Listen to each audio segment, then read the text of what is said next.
હું ગુજરાત કોળી ઠાકોર સેના અધ્યક્ષ જયેશ ઠાકોર।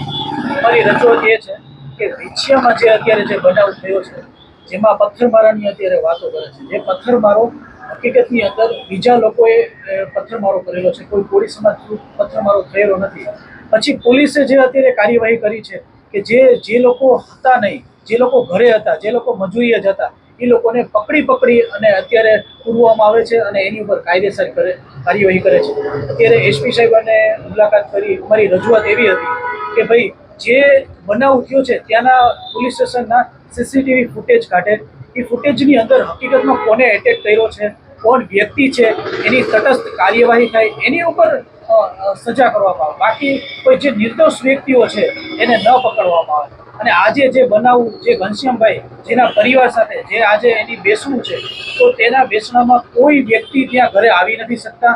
પોલીસનું ત્યાં એટલો અત્યારે ત્રાસ છે કે પબ્લિક જે પણ અહીંયા જોવે છે એને પકડીને અંદર નાખી છે। આપ એમ કહો છો કે કોળી સમાજ દ્વારા હુમલો કરવામાં નથી આવ્યો, કોઈ પણ એક કાસ્ટ દ્વારા, તો પોલીસે બે આવે છે, તો આપ કહો છો કે જે મુકેશ રાજપરા અને નવનીત સોલંકીભાઈ જે આગેવાન છે કોળી સમાજના, એને તો આ જે બનાવ થયો એની 2 કલાક પહેલા તો એની અટકાયત કરી દીધી હતી।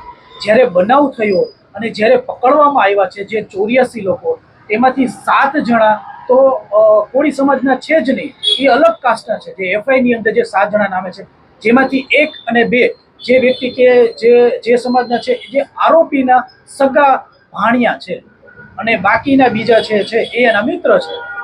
એટલે આ ઉશ્કેરાટ કરી અને આ પથ્થરમારો કરેલો છે। અને જ્યારે લેડીઝ ઉપર જ્યારે પથ્થરમારો થયો અને ત્યાંથી એવા શબ્દો અંદર બોલવામાં એ લોકો તરફથી આવ્યા અને એના કારણે આ પથ્થરમારો બીજા લોકો પર કર્યો। હા, પોસ્ટ વાયરલ થઈ હતી, પણ ત્યારે કલેક્ટર સાહેબે અને એસપી સાહેબે જ્યારે મામલતદારમાં ધરણા કરેલા હતા ત્યારે એને બાંહેધરી આપી હતી અમને કે જ્યારે પણ આ આરોપીઓ પકડાશે ત્યારે એનું રિસ્ટ્રક્ચર કરવામાં આવશે પબ્લિકની સામે।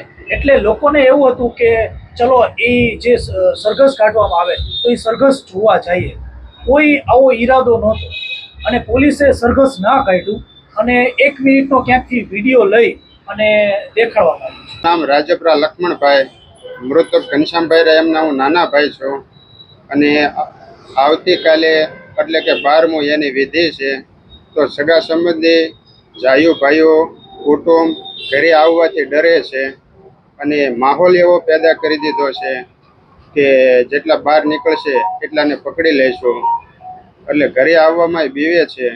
તો વિધિ વિધાનપૂર્વક કામ કેમ કરવું, હેરાન કરવામાં તો અત્યારે ગોતી અને ગામડેથી માણસોને પકડે છે અને મજૂરી કરવા ગયા હોય તો ત્યાંથી પણ પકડે છે।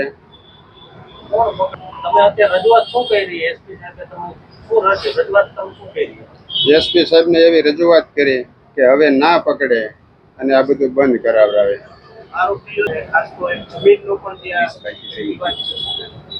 એ લેન્ડ ગ્રેબિંગનો કેસ ઘનશ્યામભાઈ લડતા હતા, એમાં 6 આરોપી પકડાણા અને હજી 1 આરોપી બાકી છે।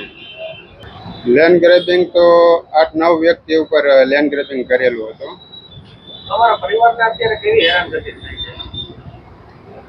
પરિવારના લોકોને તો કોઈને કાંઈ નથી કર્યું, પણ સગાવાલાઓ બધા ડરે છે।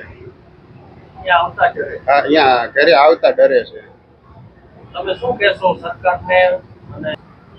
ગૃહ વિભાગને અને સરકારને તો આપણે એવું કહેવીએ કે આમાં શાંતિ જાળવે અને આપણને સપોર્ટ સાથ સહકાર આપે।